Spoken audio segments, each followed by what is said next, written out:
ഗുരുവായൂരപ്പനെ പൂജിക്കാനാവണമെങ്കിൽ പൂർവജന്മ സുഹൃതം വേണം. ഗുരുവായൂരപ്പനിൽ ഒരിക്കൽ മനസ്സൊന്ന് നിറഞ്ഞു പോയാൽ പിന്നെ നമ്മൾ ഭഗവാനെ ഉപേക്ഷിച്ചാലും ഭഗവാൻ നമ്മൾ ഉപേക്ഷിക്കില്ല.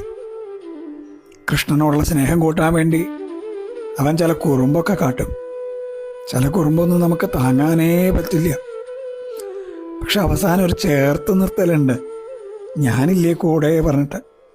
വേദനയുടെ ചൂടിൽ നമ്മൾ ഉരുകുമ്പോൾ ആ നീലമേഘത്തിൽ നിന്ന് കുളിർക്കാറ്റ് വരും. ആളുകൾ ശകാരവർഷം നടത്തുമ്പോൾ പൊന്നോടക്കുഴലിൽ നിന്ന് സ്വരരാഗ ഗംഗയൊഴുകും.